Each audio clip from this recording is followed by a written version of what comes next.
Hey, everybody. Welcome to tonight's late night happy hour. Brian Kamenetsky and Andy Kamenetsky coming to you after the Lakers do away with the Denver Nuggets on I would call a robust second half effort, Andy.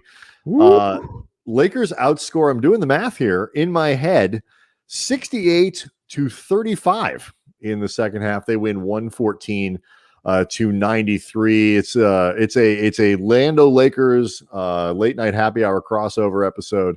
And good God, Andy, this is one of those second halves, 24 minutes of basketball where the rest of the league just, God, fuck, this is, God damn it. Like, you think you're making progress. Look what Denver did. Nope. Nope. I mean, it's just a reminder that when this team, when they're playing well, it's not just their ability to either score at a high clip, to play defense at a high clip, to execute at a high clip. It's their ability to just bury you. Yep. They come in waves and they are overwhelming and they're smothering. And I would imagine they are incredibly disheartening. Yeah, it's a little, we'll get into this. We got a lot of stuff that we want to cover over the course of tonight's show. Take as many of your comments as we can too on the chat board. So please start leaving them and we will answer them as much as we can as we go along. But it feels to me a little bit like when you would play the Warriors at their peak, like that kind of like, and I'm not saying they do it in the same way, but I think you'll understand what I'm getting at, like where it's just like, you think you're doing okay. You think you're doing okay. And then you look up and 5 minutes later, you're down by 11. And it happens so fast. And there's very little that you can do as an opponent to stop it. And I got that feeling that I would get when I was watching those Warriors teams tonight in the second half, watching the Lakers.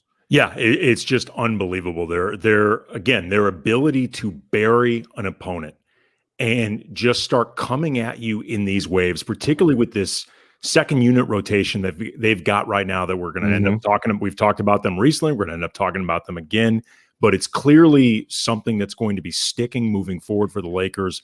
And it just extends the starting unit's ability to just keep things going and just, once they are on a roll, put an opponent in a place where they can't get up. It reminds me, Brian, a little bit of the way when the Kansas City Chiefs. Oh, see, I was going to seg into that, but you beat me to it. Go ahead. When the Kansas City Chiefs really got it going, they feel like a team that is absolutely impossible to keep up with. And the Super Bowl, coincidentally, here, and you can get in on all of the action at betonline.ag.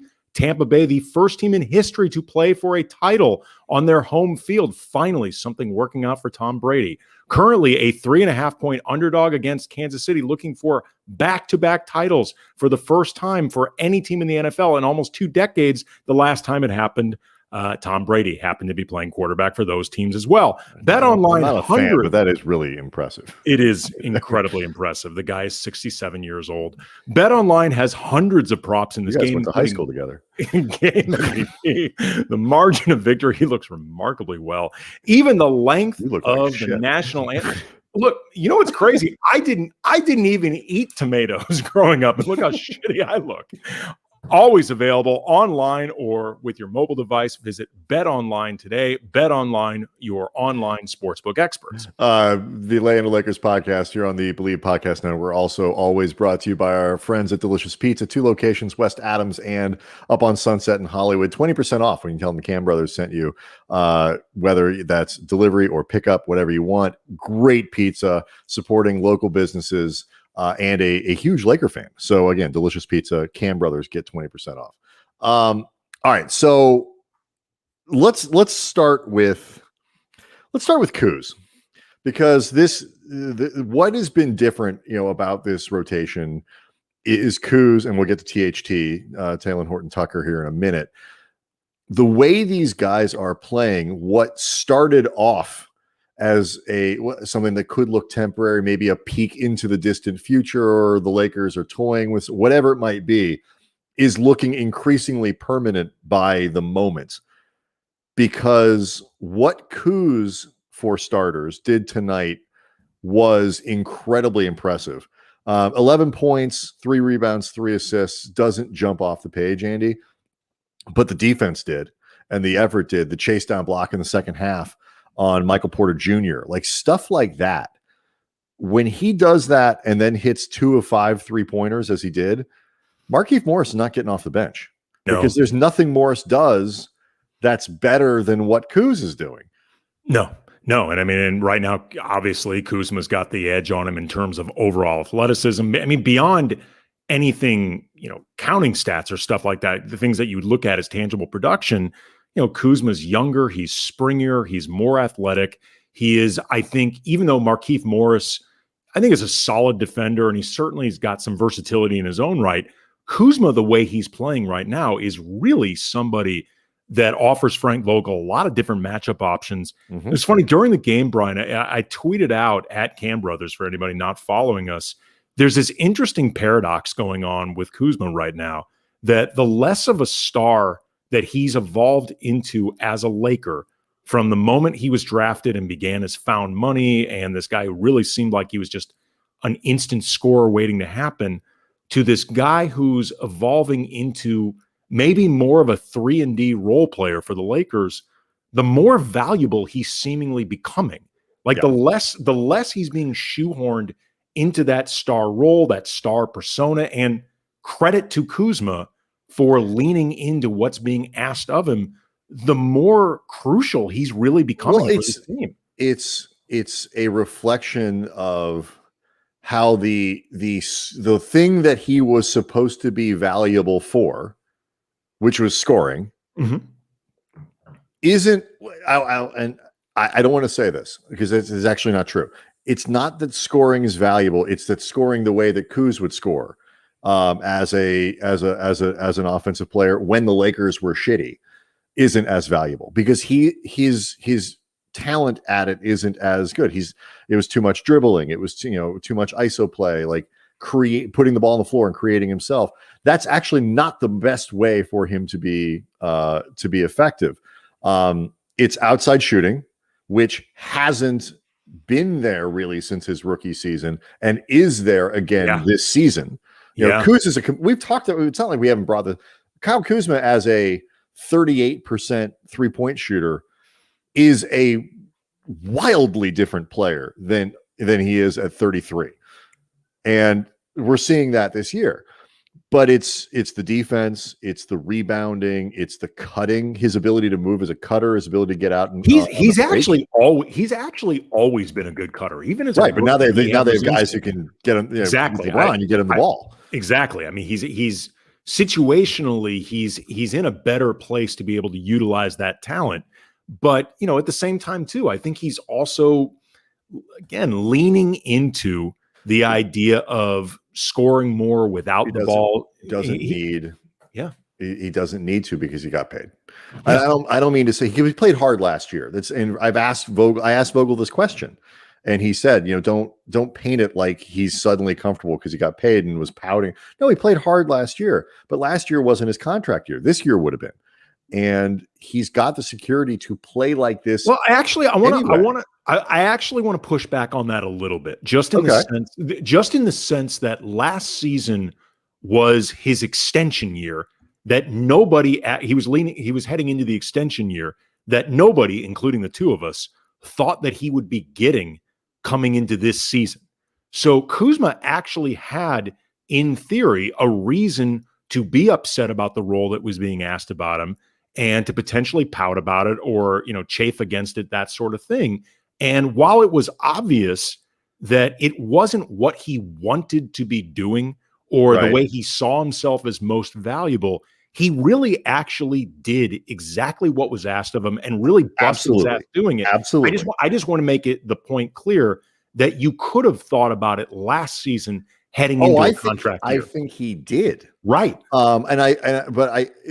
The difference is, I just think that was worth pointing out. Absolutely, and that was the point that Frank Vogel was making when I asked him the question. But it's one more season, and like you're less secure. And he still would have been playing hard. That's not the point. But I think you play freer. Yeah. I think you play with a greater understanding of my value to this team has been established. So whether I stay here or I go somewhere else, where if I don't shoot the ball well for 3 games in a row, is that going to torch my value somewhere else if these guys here decide that, I'm not part of the future in the same way? There's a freedom that comes with the security that Kuz has now that he didn't have last year, that he didn't have until the extension. And I think that's part of the energy. It's not an effort thing, because the effort was absolutely there last year, and you're right to point that out. It is a freedom. And I think he's playing with that, like nights where he has 4 points, can go back to the bench and be like, I had a great impact on this game. I don't think it would have been so easy to do that without the contract. Well, you know what I think it is too? The freedom allows him to actually enjoy it more. I think that's true. Absolutely. Kuzma looks this season like he actually is enjoying himself on the court more, even though, like both of us said, the effort isn't any different from last year to this year. He was playing really hard either way. He was trying to do all the defensive things. He was trying to do the little things being asked of him, all the stuff that makes him more of like a complete basketball player. I think he was doing it in either case, but he looks way more happy now. And I'm sure that has to do in a lot of ways with security, and I don't blame him. And there's everybody cares. I want to ask you, would you use validation too? It's as much as security that the Lakers validated what he did last year in a way that allows him to enjoy it in the way that you're talking about. That just occurred to me when you were talking. I actually think that's a really good way of putting it. And I'd never really thought about it exactly on those terms before, but especially for somebody like Kuz that came into the league, really exceeding expectations, and at the time outplaying Lonzo as a rookie, and in certain ways, like in terms of just flash and some counting numbers, even outplaying Brandon Ingram, although Ingram was clearly a more complete player and clearly had a higher ceiling and is still a better player than Kuzma. But, there was so much excitement around Kuzma, and, this narrative that he really might have ended up a star that the Lakers somehow found at the 27th pick. Like, that creates expectations for him as well. It's not just fans or maybe even like the rest of the league or whatever. And he's had to recalibrate a lot over the last couple years. And, I've asked him about this before, and he said it matters to him that of all the kids, he's the one survivor. And, there are a lot of different reasons that he ended up there between, I think, the Lakers thinking what he brought to the table was important, to also salary implications that other guys needed to be traded for, and he didn't. But either way, he recognizes he could be in a completely different situation, not winning. And once you get a taste of winning, most guys don't want to give it up. Most guys really, really relish it. Winning becomes like really strong cocaine, man. Guys want more. Like they want more and more. Weak shit. Right. I'm not a coke guy. No, that weak cut ass shit. That you know what that is? That's going to the second round of the playoffs every year. Like it feels good, but it's not the best coke you can get. That's Clippers cocaine. Nice. I know. Nice. That was our guest tomorrow, Anthony Irwin, will appreciate that sort of Clippers slander. What do you think of that totally unnecessary cheap shot to the Clippers? Yeah, but by the way, they're playing excellent basketball. Yeah, totally. Done nothing wrong. It's actually very much, and we'll talk about this. This is on our list of things to talk about. It's very much like the Jared Dudley shots at Paul George in his new book. That is going what did I do? George is sitting there going, "What the hell did I do?" That is going to be a topic of conversation moving forward. The other half of this is Horton Tucker, who is quickly ascending on the All NBA hyphenate team. By the time he's only 20, by the time he's done, he could end up first team All hyphenate. And so you look at what he did tonight, and it's the numbers with him are things that jump off the page a little bit more. 17 points, 8 of 12 from the floor, 3 steals, 3 rebounds, 2 assists, and obviously 17 points in 22 minutes. You're doing some work. I mentioned it before, Andy, the scoring with Kuzma isn't the thing that he's valuable for the Lakers. It's obviously the exact opposite with THT in so many ways. How he can score very efficiently getting to the rim. It's not based on his outside shot. It's put the ball on the floor and get to the rim. And he's a good enough passer that he can create for other people when he does it. And that's an element that the Lakers didn't have last year, the year before, like whatever it is, where maybe Kuz was a little bit miscast in that way. THT is not. This is clearly the thing that he's really good at.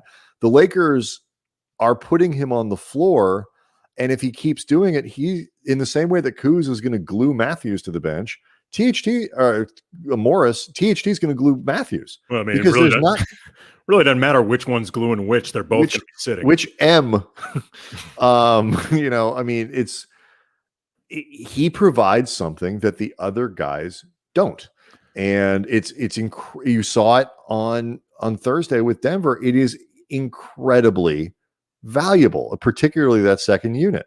One thing that really stood out to me watching THT during this game, he is already advanced level when it comes to using his body to shield defenders when he's around the rim. Like, he is really, really good at that. He's so gifted. It's a specific part of finishing around the rim. That's, you know, it's its own specific thing. It helps that he's strong as hell for a 20-year-old, but he's also really, really crafty and very, very purposeful in the way that he'll angle himself when he sees defenders around him. He is really, really good at that. And beyond it being a skill for him, it can maintain that efficiency for him as a scorer. Because as long as he's doing things efficiently, by and large, when he's on the court, like Frank Vogel knows that THT is going to make a certain amount of mistakes. I mean, this is, for all intents and purposes, his rookie season, but he's got a lot of other experienced guys around him. So as long as those mistakes, however many there are offset by efficient play, and effort and improvements. Yes. You know, you got to show both, and he has. And that the thing about it too is, and we've touched on this, and I think I was listening to the Laker Film Room guys the other day. You know, Darius and Pete and Mike. They articulated this well, I thought too. If you're going to if you think in your Vogel, like, you know, by the end of the year, we might really want to be using a guy like THT in the playoffs. Like, we really, you know, down the stretch in important games, like whatever it might be, we want to be able to use him and that skill set. You have to play him now. You have to give him real minutes now, because otherwise you won't have the ability to tolerate some of the mistakes that he might make, the missed reads or whatever it might be, because he'd be making too many of them in important moments. You got to do it in game 25.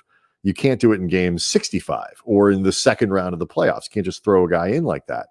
And so, you know, they need to try to play him and give him real minutes now if they think they'll need them later. And he's using them in a way that makes it impossible for them to take those minutes away. There's no reason to take him off the court right now. No. I mean, he fits so well with what that group wants to do, which is just run their asses off. Kuz loves to fill the lane. Harrell loves to fill the lane. THT, they trust him already to actually take a rebound and push the ball up court. I mean, if they're playing with LeBron, obviously more often than not, LeBron's going to be the one in charge of all those possessions, and rightly, he ought to be.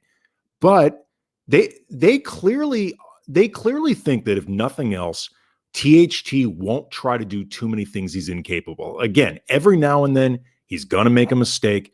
Every now and then he's going to throw a pass that's a little bit ahead of himself.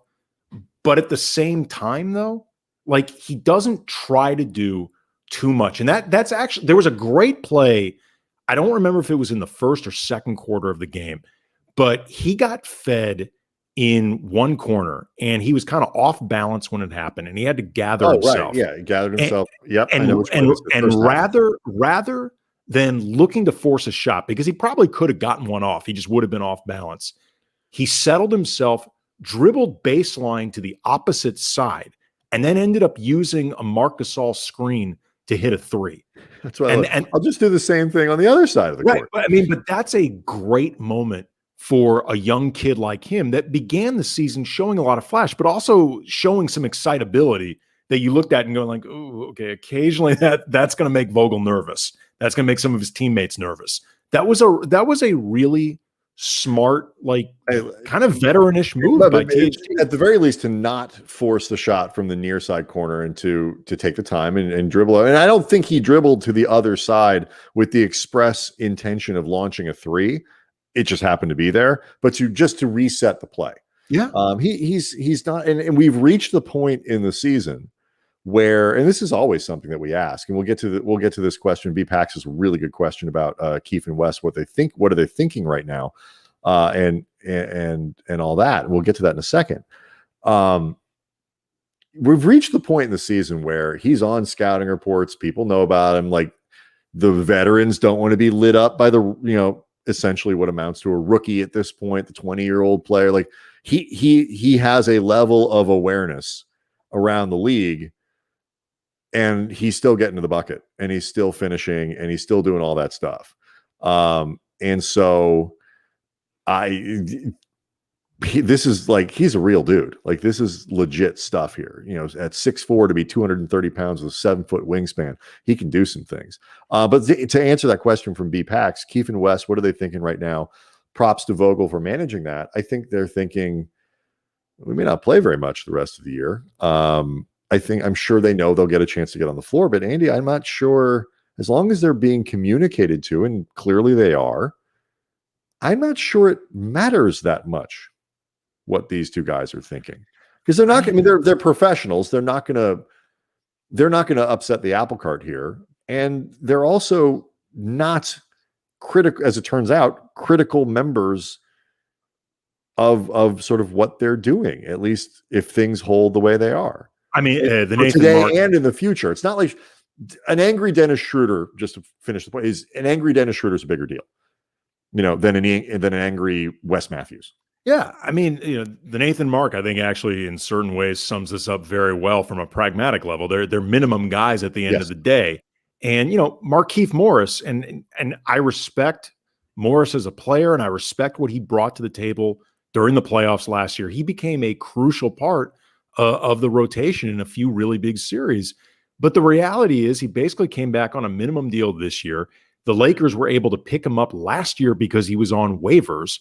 So, there's a certain station that he has right now as a player that I'm not saying makes him completely disposable, but you have to know where you stand. Wes Matthews is a solid veteran player, but at the same time, he's being outplayed right now, and he's also at a certain station in his career. But also, too, I think post-game chat points this out, and he's correct. Their time's going to come. These guys are going to have opportunities. It might. I mean, they'll play. I mean, there's going to be. It's not like they're never going to play again. Their time might not come. They might not when the playoffs roll around, like down the stretch. It's not like they're being. Danny Green last year would have games and stretches where they'd keep him down to 15, 20 minutes a game. Like, you knew Danny Green in the end was going to be playing a lot. That is not the same with Wes. And I was wrong. I mean, I thought he'd be sort of the Danny Green replacement. Clearly, I was off on that. But the thing about it, too, is like trade deadline gets close. Wes wants to play somewhere. There's a team that has an opening. Hey, Rob, can you help me? They'll quietly go somewhere, and Matthews will quietly be traded somewhere for a second-round pick. You know how we know that'll be the case? Because the Lakers worked with Troy Daniels to release him last season, because Troy wanted to play. He wasn't going to play in that rotation. He ended up ending up with Denver, correct, ironically enough. But, he and Troy, who both of us got to know a little bit when he was on the team last year, that guy's a pro. He's an absolute pro. He has a great attitude. And, he didn't complain at all. He just, recognized, I'm not going to be playing at all. He's somebody that needs to be playing to sustain his career. So he worked with the front office. And that's ultimately how Markieff ended up on the team. Yeah. It's not going to be an issue. I mean, the Lakers will take care of them if they're not happy. And if they want to, and it's not, I would be shocked if this turned out to be a problem. The other thing that stuck out, one of the other things, because there were a few, one of the other things that struck out to me about tonight's game, actually, let's do this first, because it is worth noting, Andy, you spent a lot of time rightly pointing to a bad January for Dennis Schroeder. He seems to have figured it out, in February. He's gotten a lot more comfortable the last few games for Schroeder. He was 7-9 tonight, Thursday night against Denver for 21 points, but he had 16 in the last game of the road trip in Atlanta, and has just generally, I think, since the second half of the Boston game, has started to look a lot more like himself. If I'm remembering the games and the sequence of games on the road trip correctly. Maybe it was the Philly game, but either way, he's starting to look much, much more comfortable and much more like the guy that the Lakers had at the beginning of the season, which is another thing that has a really profound impact on both sides of the ball, because he has proven to be a really good fit defensively for this team, not just in terms of being able to get the bucket and score on the other side. Well, I was just about to say, defensively, he had what may have been the play of the game. Oh my God. The effort play. In this sequence where I believe it was Jokic who ended up getting stripped and the ball leaks out and Schroeder dives for it. He can't contain the ball, but he gets in the way enough that it ends up forcing Denver into a 24-second violation. And he dove twice. He actually dove the first time and then dove to make sure, I think it was Jamal Murray, couldn't end up picking up the ball and even going for a heave or anything like that. And that was at a point where the Lakers were kind of stuck in the mud and kind of struggling a little bit. They were behind in the game. And I don't know if that turned the game just because I'll answer that, because it kind of didn't in that moment, just because I actually thought to myself, I wonder if that's a pivot point. Like they're going to go on a gigantic It didn't feel run. like it was. It wasn't, because that was in the first half, wasn't it? Right. Yes. But it was still an amazing play. And it was like Frank Vogel did something after that I'm not sure I've ever seen a coach do. And I actually, I wanted to actually ask him about this tonight, but unfortunately just didn't work out for the timing of this show. He actually went out on the court and helped pick Dennis Schroeder up. I don't think you're supposed to do that. I have never seen a coach He was so excited. Ever do that. I mean, granted, for us, it's a little bit skewed in the sense that, we covered Phil Jackson for about 5 years, 6 years. I don't think he was physically capable of doing that. And even if he wasn't doing that. No, but I mean, if Phil bends down, play, Dennis. Good effort, Dennis. That is both a great and a horrible Phil Jackson. It really is. It's very much like Chevy Chase's Gerald Ford. Which was brilliant, almost because he made virtually no effort to sound at all like Gerald Ford. It was just good enough that I could tell you were doing Phil Jackson, yes, but not good enough to sound like him. But I mean, like if Phil Jackson bends down to get a player like that, he's never getting back up again. No, he's not. But then if I call Jeannie with that voice, she's not gonna be like, "That's Phil, how are you?" Like she's gonna know. No, you're not gonna be able. I mean, not that I think you ought to be pranking the owner of the team anyway, but you're not going to be able to pull it off. Let's caller ID. Yes, that's the only reason you wouldn't be able to do it. Caller ID has ruined so many things. It really has. Like you can't prank call your teachers anymore. That's something we used to do when we were kids. You could prank your teachers. Can't do that anymore. It's also too, I mean, and maybe I'm projecting a little bit of myself into this before we get back to the game. Caller ID for people like me who, generally speaking, don't want to talk to anybody. I used to pick up the phone because I didn't know who it was, because you always had to just, sort of take that chance before caller ID was a thing. You had that FOMO thing with the phone. Now that I know that 90-ish% of the time I will know exactly who it is, I ain't ever picking up the phone without knowing who it is. And half the time I don't pick it up anyway. And well, it explains why we have so much trouble connecting.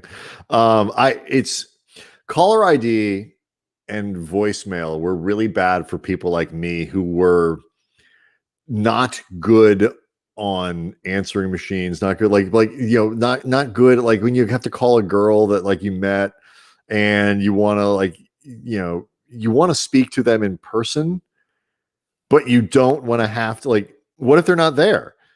Caller ID, you can't just be like, oh, I'm not going to leave a message because they know you called. Like, but you can't.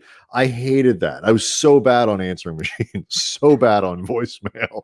You were Did not perform well. You were Favreau in Swingers. Yes, he has a or Cusack can say anything. He's got that nervous talking thing. So yeah, but the good question there, caller ID or autocorrect from Jesse Phelps, which is worse? I think it's caller ID. Caller ID had a much more negative impact on my life. I have found that autocorrect helps me out a lot more. So yeah, and plus too, autocorrect creates like fun little moments. Mm-hmm. And now caller ID, since everybody texts, isn't such a big deal anymore. But at the time, it was traumatic, and I didn't like it. Anyway, back to Schroeder. They are a different team, obviously, when he plays well. And a night like tonight, where, in fairness, Denver was doubling the hell out of Anthony Davis and just putting tons of ball pressure on him and doing a lot of things to try to make him uncomfortable, in part based, I think, on what they saw from the playoffs last year. They were able to solve that problem relatively quickly, and in part because Schroeder, THT, guys like that were so effective in making them pay. Like that actually gets to the other point that I made. It kind of loops back to what we were talking about earlier. Like, this is an oh fuck moment for the league, because the Lakers tonight were like the computer in war games. They were Joshua. Like, they just learned, like, okay, fine, you do this in the first half. We were a little thrown off. The second half, we came back, D'd up, and then offensively figured out the thing that you were trying to do against us. And that's how they keep operating, it seems like, every game when they're fully invested, as they were tonight. They learn and adjust so quickly to stuff. And that's got to be very discouraging when you think about having to try to beat them in a 7-game series. Yeah. I mean, AD tonight only has 2 assists, but it felt like more, because he was doing great passes out of the post, sometimes where he ended up getting the hockey assist, stuff like that. But, and AD had a really slow first half. Like, it wasn't that he did nothing in it, but it really didn't feel like he had much of a presence. No, in part because he was, by design, by Denver, sort of aggressively taken out of the game. But then also, too, and I was going to ask you about this, and then I was sort of looking closer at the game, felt it wasn't totally fair. There are times when AD has almost like a Powell-like vibe to him, because his game is so smooth and so skillful that when he isn't kind of cranked up and aggressive, he can either look like he is, or genuinely is, fading to the background of a game in ways that just seem ridiculous for somebody as talented as he is. And it felt like that a little bit. But also, you do have to at least acknowledge what Denver was doing. So I didn't want to be totally like, what the bleep was AD up to tonight? He's so soft. It wasn't that. It wasn't that. But there are moments where he just kind of flows out of a game in the same way he can sort of flow into them. And it gave me kind of a Pow vibe, the same kind of conversations we always used to have about Gasol. Yeah, I mean, I guess I don't totally agree, just in the sense that playing with Kobe was different than playing with LeBron. And sometimes Powell would have those type of games, just because when Kobe took over, it was different than when LeBron took over. Like, they agree. And there would be times, and I don't mean this as a slam on Kobe, the way sometimes people would frame it this way, but there would be times where Kobe would take over, and everybody would end up bystanders in ways where sometimes you could tell the other 4 guys were just watching, going like, God damn, like, holy shit. I mean, there were times where they would become bystanders because Kobe would get a little bit myopic.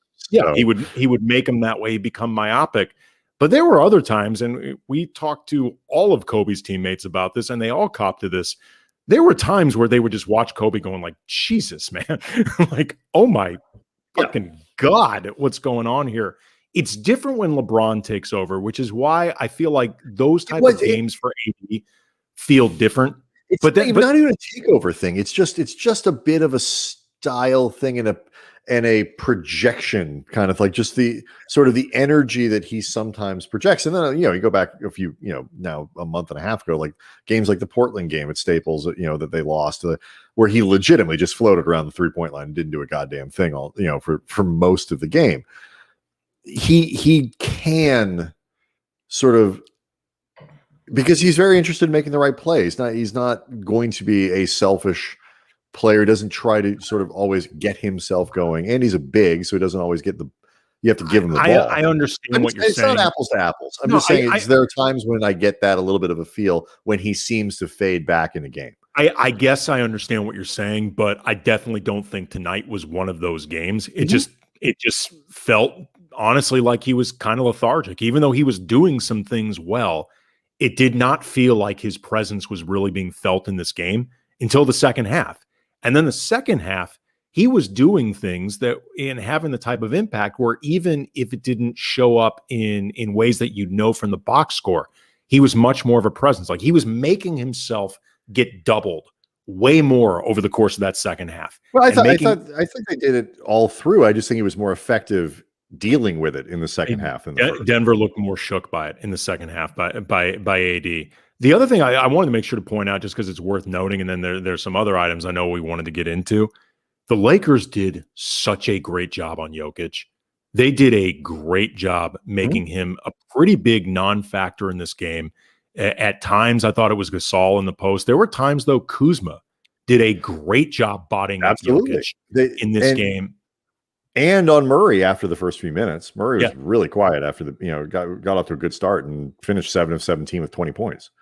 Yeah, I mean, the way they went at Jokic, who is having as MVP caliber season as anybody who would be considered a front runner this season so far, like him, Embiid, LeBron, they really took him out of this game. They got him into foul issues. He looked really frustrated.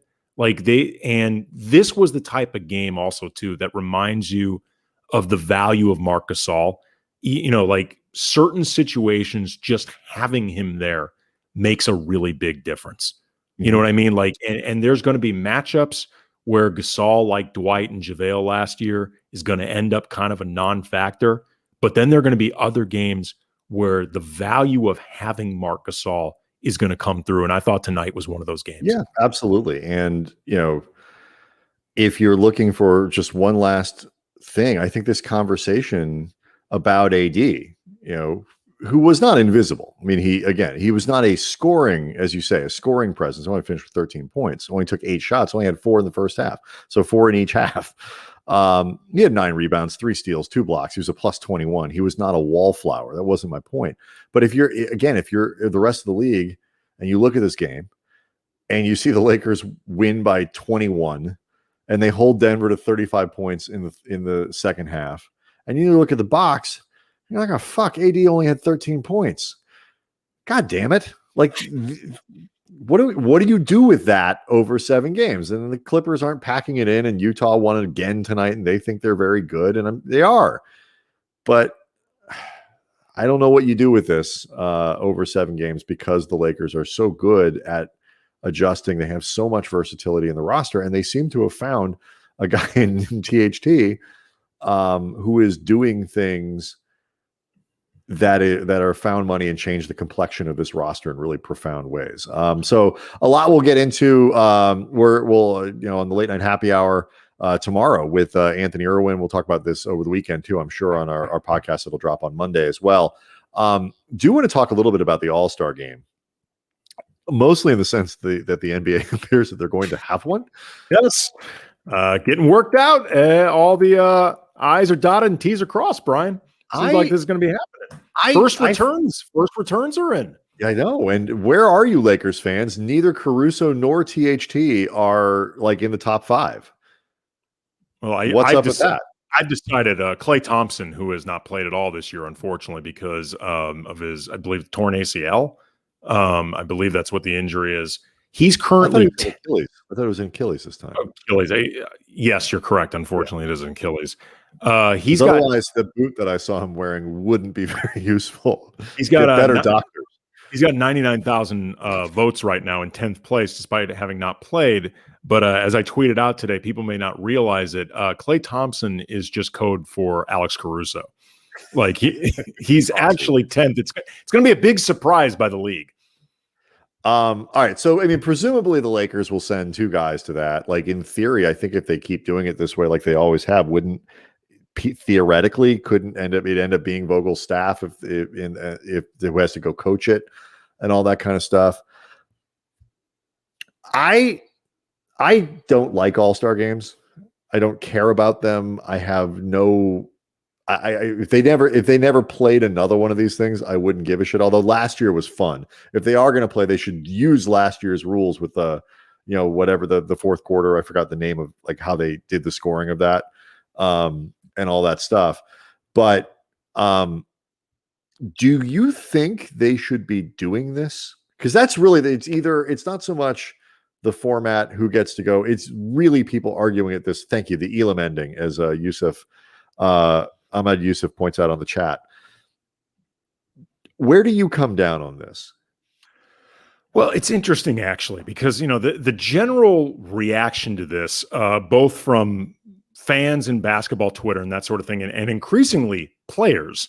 De'Aaron Fox yesterday said that he thought the whole thing was really stupid and that there was no reason to do this. LeBron, I'm seeing tweets from different people covering the Lakers, does not like this at all. Quote, I have zero energy and zero excitement about an all-star game this year. I don't even understand why we're having an all-star game. No fans, no anybody there. You're going to do a dunk contest with nobody in the building? It's like he says that he doesn't think it's wise during the pandemic. I'll be there physically, but not mentally. Called it a slap in the face after the league said that it wasn't going to be having one. So this is not just the most powerful player in the NBA. I would say he's the most powerful athlete in North American sports, saying that this is a really stupid idea. Well, presumptuous, by the way, that he thinks he's automatically going to get there. I'll be there physically and not mentally. Hey, LeBron, voting's not over yet. Well, he'd have to fall pretty far because he's currently leading all Western Conference players. Although he just assumes that he's going to be named if he isn't voted in. Well, again, he's counting for that lead to hold. Maybe this is him. Some guys just like to get by on rep. Maybe this is him tanking his candidacy. Like it's actually kind of a heady play by LeBron. Vote for Pedro. But there's a couple ways of looking at this. I was listening to the Hoop Collective today with Brian Windhorst podcast for ESPN, and Tim Bontemps and Tim McMahon were on. And I don't remember which one of them brought this up, but it was an interesting way that I hadn't thought about it before. In terms of the safety issue and this happening in the pandemic, obviously it is not necessary to be having this. You could argue that it is not particularly pragmatic to be having this. And I want to make it clear that seemed to be the thought of all three guys on the podcast. None of them were bringing up the point I'm about to make as a way of lobbying for the All-Star game.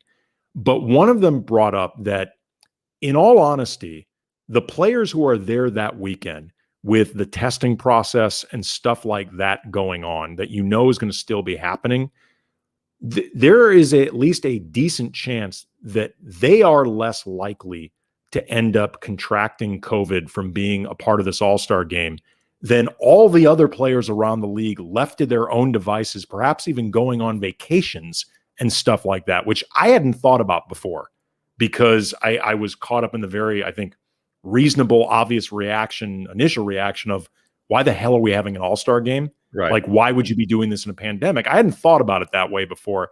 And I think that's actually a legitimate point. Again, I'm not saying that to legitimize. It's a point that people made when they had the basic argument of should you be playing the season? Right. Is it safer to play or not? And I think this is absolutely true. The structure and discipline of an NBA season has kept far more players from getting COVID than otherwise would have if they didn't have one. I think that is quite possibly the case. I think it's 1,000%. I mean, you can't prove it, but I think it is absolutely 1,000% true. I mean, they've got all these type of resources and the rigidness and the repetitiveness of the testing. So in terms of the safety issue of the All-Star game, again, you can argue that it's unnecessary and it's not pragmatic in certain ways. And I think that's legitimate, but I don't know if it's as unsafe as a lot of people reacting to it or making it out to be.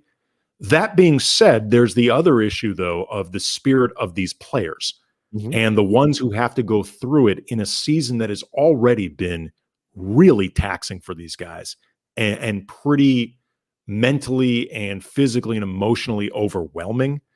In that sense, they shouldn't be asked to do this at all. It's a really bad idea just to make them. And the protocols that will be required for them to be there for that weekend, it's like they can't even really enjoy each other's company. It's like it's going to be not fun. And Sabrina Merchant points out, nothing makes me sadder than the thought of a dunk contest in an open gym, and she's exactly right. I mean, it's just everything about the product would kind of suck. But like, here's the thing, and I think the point that you're making is a much more compelling one. The idea of just the burden that it places on players, and in such a difficult year, to be honestly, is much more compelling than the ones about money. I'm actually far more sympathetic to the arguments over revenue than maybe I should be. It's like, oh, it's just a big money grab. It's you know what? Money is important here. Like the league is taking a hit this year. It took a huge hit last year. It's matters not just to the rich owners. It matters to the players. How much money that the league takes in. It matters to teams. Teams employ people. The league employs people. Like the amount of revenue that the league takes in and that teams take in matters. It is important. Yes, these are very rich people and these are very rich basketball players. But that's not the entire infrastructure of the NBA, and it supports media networks, and it's people who have, like, this stuff it is important. Money is unfortunately a super important thing in our world. But in this particular case, like, you do have to keep in mind where is the burden that you're placing. And I think the one that you're talking about here, Andy, is the argument that I hope more people take when they give the why are they playing argument, because it's a better one than it's just a money grab. The whole season is a money grab. Yes, which, by the way, has been endorsed by all the players who are, and I don't say this detrimentally, grabbing that money. They want the money. Like, yes. So would I. If I were a 26-year-old person capable of playing in the NBA, knowing full well that I can't do that for very long, damn right I want to make sure I can get every year that I can play matters. Look, it's been important to LeBron to do this. That guy, his great-great-grandchildren don't need any more money. They're set. But, it still matters. Like, I mean, and I don't mean that to say that he's greedy or anything like that. I'm just saying none of these guys ever lose sight of the idea that the money matters. And that's fine. Like, and everybody has to be, in all honesty, adults about this. Now, you still have to try to do this in the most responsible way possible. You have to try to do this in the most pragmatic way possible. And that involves, too, the players' preferences about this and how it affects them, which, again, like the notion of having these guys be a part of something that they're really not going to be enthusiastic over and, frankly, could probably use a break from the season. Like I've joked before with you that I feel like the reward for getting either voted in or named an all-star is you should be the only players who don't have to do anything that weekend. Like, everybody else should have to do all the work and you're off for those 5 or 6 days. Like, that's your reward for being awesome, is you get to kick shitty, like Wes and Markieff should have to go play in the All-Star. You want to see those guys play their way back in the rotation? Play better. Make them work. Yeah, you got to go to Atlanta playing that game. Play better. Exactly. Like, what? Why should LeBron have to do any more, or Kawhi or Durant? Right. I mean, you really are asking a lot of your league's best players to go do this, to go through all the protocols. And look, I mean, you hope that people over the course of the week will behave responsibly. There'll probably be a little bit of an uptick as everybody goes home and comes back with a little more with in terms of COVID cases. And I think this week, the NBA's most recent announcement, there were 0 new cases.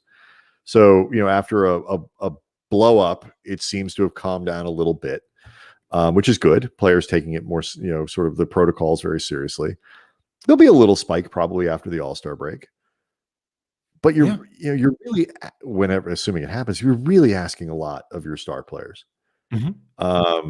And the people who come for the dunk contest and the 3-point contest and your travel staff and the teams. And being on the road right now is such a drag, to have to be away from your families for this sort of thing.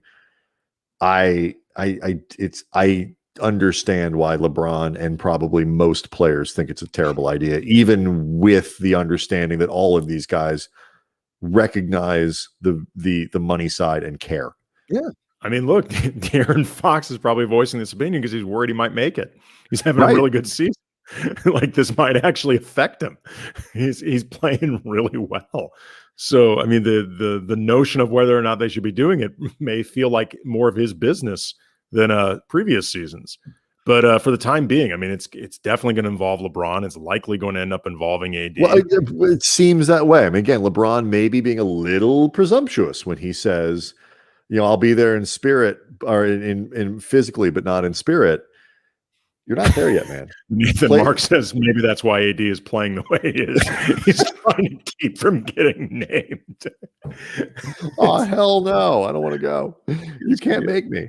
But, I mean, it's Mike Floss points out, our friend from Delicious, like, this is, contracts are signed. Revenue is, money has been paid for these sorts of things. And the league is trying to squeeze every ounce of revenue that it can out of this season. And ultimately, the more money the league makes, the more money the players can make. But I wonder if this is one of these things too, where the communication, which is normally excellent between the league and the union, may have broken down a little bit here, or if it's one of these things where they had the communication, the players made clear their opinion, and the league was like, "Sorry, guys, we're doing it anyway." Yeah, I mean, it may have been communicated very well, and that's why they're upset. Like, everybody knows exactly how the other side is feeling. It's similar to when, and to a certain degree, this is the way the relationship works. There are times when, as a parent, you hear what your kids have to say, and you weigh it very carefully and earnestly and with consideration, and then you tell them, we're doing it my way anyway. Yes. And this may be, not to try to. It's Fred Gwynn and My Cousin Vinny, counselor. Yeah. That is a very well reasoned, very well thought argument. Overruled. Yes. Yeah. Exactly. Not to turn this into too patronly a relationship between ownership and the players or something like that. But at the end of the day, the league is still more powerful than the players. So if they can. Here's it's an interesting promotion. The kid from NYC points out, THT and Caruso make the All-Star team. Cam Brothers. Oh, he used the wrong handle. Thank God. No. I can get on. No, I'm completely on board with this idea. THT and Caruso make the All-Star team. Cam Bros, who is not us, is buying all their followers delicious pizza. That would be another woman who is frequently added. Yes. Her name is Kathy. Her name is Kathy Ambrose, and she's not agreeing to this. No, don't do this to her. Don't put her on the hook. Like, just don't do this to her. Come on, man. You're welcome, Sabrina. Sabrina here. I'm always here for a good My Cousin Vinny reference. All right. So the last thing we wanted to get into was the Jared Dudley v. Paul George rivalry that has sparked from Jared Dudley's. Do we call it a book? It's very short. It's I don't know, like what would you call it? As long as we're doing dated movies that show exactly how old I am, it's more like a pamphlet. Yeah, like an airplane, famous Jewish sports heroes. Yeah, about the leaflet. Yes, it's his experiences. I love that line. Yes, it is his experiences, Jared Dudley's, in the bubble, and recounting. I think the bubble and also the season. I'm doing a lot of summary of a book that I've not read, but this is what I'm gathering from the way people have talked about it. But summary of a 41-page book. That's a lot of reading for me these days.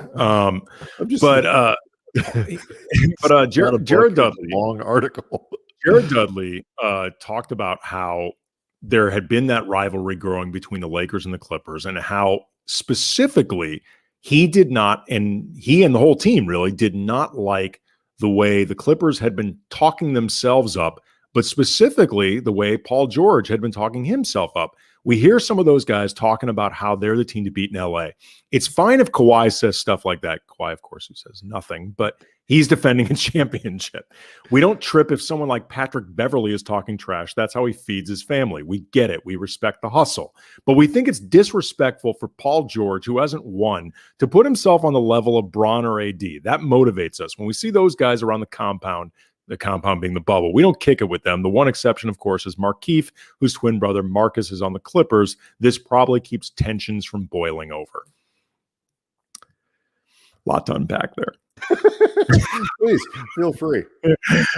First of all, I mean, it's always interesting when you hear these guys admit the things that they have been previously denying. You know, in the case of the Lakers, the idea that they were thinking much about the Clippers, you know, the Clippers have been on their mind during the season. All these guys always will say that they keep their heads down. You know, they're just worrying about their own team. If those guys want to talk, they can talk, whatever.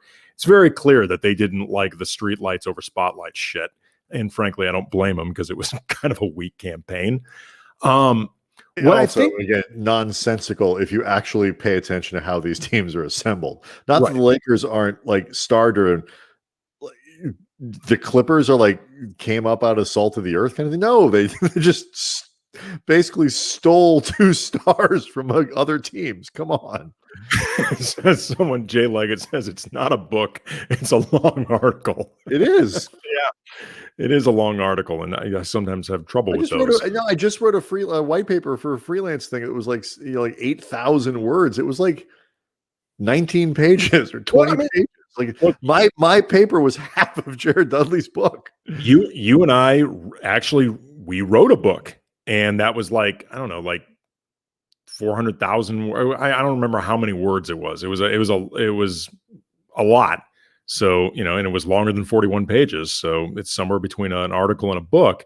What I think, though, is hilarious about this, because we've talked before, Brian, about how Paul George, for reasons we both kind of get and totally don't understand, has become this magnet for resentment, like this generator of resentment. Because Jared Dudley's argument that Patrick Beverley, who we both like a lot, and, you know, he's an accomplished defensive player, but he has accomplished less in the league than Paul George by a lot, somehow has licensed to talk shit because that's his lane. Mm-hmm. And that's like how he, quote, feeds his family. But Paul George, who's actually less in your face than Patrick Beverley, crosses a line. And significantly better. Yes. Somehow crosses a line by talking shit of any kind. And talking shit in this case is, I think, pretty loosely defined. He can't do it because he hasn't won anything. That's ridiculous. That logic is doing a lot of work there. Well, it's also, really just guys don't like Paul George. It's also, too, it's like George didn't really say anything. and Dudley kind of admits that, but like all George just responded to a question of like, how do you think your duo stacks up with their duo? And like, what do you expect him to say? Like, you know, me and Kawhi, like Kawhi's won a title and he's a great player and he's, you know, first team all NBA guy. And I'm really proud of what I accomplished. But man, you know, shit, those guys are so much better than us. Like, you know, we can't compete with Bron and AD. Like, look at the resumes that those guys have, man. Like that, I don't even know why we're here. Like, you know, what do you expect him to say other than we think we're as good as they are? Especially he didn't say we're better. He didn't say Bron is shit and AD's, you know, going to choke in the playoffs. You know, he didn't call him playoff AD. What other answer do you expect from that? And what it gets to, and Dudley admits to this, is that all this stuff is manufactured grievance that teams use to motivate themselves. And Jordan was famous for this stuff, and Kobe would do it, and like KD does it. athletes at this level are constantly inventing slights so that people will go. It's the "We Believe" Lakers from last year. Nobody thought we could do it. That's everyone thought you could do it. Like basically, literally everyone. And so, like, that's what this is. And but poor Paul George is once again caught in this horribly awkward position where it looks like he was running his mouth up and got called out by Jared Dudley. Dudes around the league just don't like him. And in certain respects, I get it. But then in other ways, I just find it bizarre and fascinating. The other thing about this, though, Brian, that I thought was actually pretty amusing is that Jared Dudley's stance on whether or not his peers think that he's out of pocket for saying all this, he's like, man, they're entitled to their opinion, and who knows, I may actually be wrong myself. Like, he was asked by Harrison Fagan from Silver Screen Roll about some people taking umbrage with a guy like Jared Dudley, who is he is a role player, and at this point in his career, he's a role player that doesn't really play. Like the idea of him weighing in, does he have the right to do it? And he's like, no, my credentials in this league, the type of veteran that I've become, the guys that I've played with, what I bring to the table in the locker room and on the court when I do play, I've got as much right to say stuff as anybody else. Sure. That being said, though, like Ty Lue was asked about this, and it should be noted, Jared Dudley actually referred to Ty Lue as his guy. But Ty Lue's response was, in so many words, whatever, it's Jared Dudley. Like, why are we tripping over this? And Jared Dudley's own take was kind of, yeah, it's me. Why are we tripping over this? It's just, I love Duds, and I'm glad he's on the team. I mean, he's much more useful in a non-pandemic season for what we do. But like, he's great. I'm glad he's here, but he's also he's not without his own agenda here. He's very, there's a reason he's so good with the media. Guys like that cultivate relationships with the media because they want to have, they're interested in stuff like this for their post-career, lives. And like, Dudley's going to go into some form of media, I am sure. And all this stuff, it's not like Dudley's just like a guy speaking truth who doesn't have his own agenda here and writing his book and all this other stuff. Like, this is great for him. But like, Mike Floss leaves on the chat board, we know why Paul George is hated, certainly in LA. But I will say this. I know why I hate Paul George. We need to get Dudley some minutes. Clearly, he has too much time on his hands. Ahmed Yusuf. Possible. That is funny. I think he's fine. I think he's cool. I think he's cool with it. So, and it happened again. We took the kids up to Wrightwood to go play in the snow over the weekend, and had to go back through Palmdale to do it. And the fucking Pear Blossom Highway. Mm-hmm. This might feel like inside baseball if you're have never been to Palmdale. But I'm angry at Paul George because Paul George is from Palmdale. And Palmdale has the Pear Blossom Highway, which is apparently closed like up and down the thing, but they don't do it in a way that maps can tell you where it's closed. So no matter where you go when you're trying to leave Palmdale, which everyone is trying to do because no disrespect, it's Palmdale, you can't get out of Palmdale. You drive into Palmdale and you can't get out because the fucking Pear Blossom Highway won't let you. So that's why I do not hate you, Travis Tango. Are you Travis, are you responsible for the closures on the Pear Blossom Highway? If so, then yes, I do. I have a distinct problem with you. But that's my problem with Paul George, is he can't fix if Paul George could fix the Pear Blossom Highway and get me home faster, I'd have more sympathy. But it's like 3 times and it happens every time. And I'm very angry with him because of that. That might feel a little insidery. Or they're really specific to me, but that's my problem. I'm just saying, that particular case, Paul George 3, Brian Kamenetsky 0.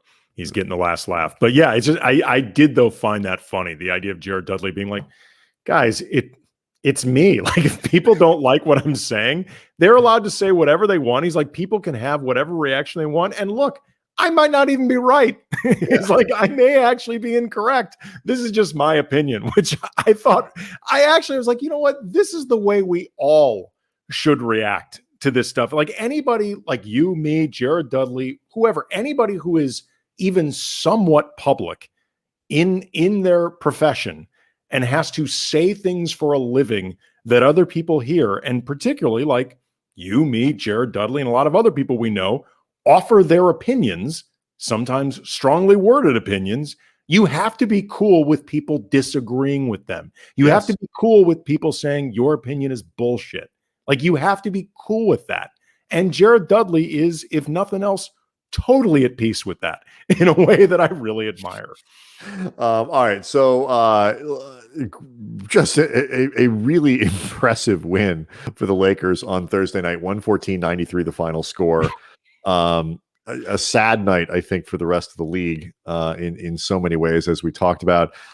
Thanks again to the folks at betonline.ag. Go get your Super Bowl gamble on. If you're going to do it at betonline.ag. And if you're not going to gamble, and even if you are, get some pizza for the weekend. Super Bowl goes down much better with pizza, and get your pizza at Delicious Pizza, 2 locations, West Adams and in Hollywood up on Sunset. Tell them the Cam Brothers sent you. Get 20% off. It's a big weekend for pizza. Order lots of them, eat lots of them. It's really good stuff. And we will be back Monday with a fresh podcast for everyone. Oh, yes, right? You are correct. Yes. Fresh podcast on the Land of Lakers. And then tomorrow night on the late night happy hour. Correct. I forgot we're doing both at the same time. And Anthony Irwin, host of the Locked On Lakers podcast, will join us. So more basketball, more Lakers, and great guests lined up for next week as well. We will see everybody tomorrow. Thanks. Dank you, Nederland.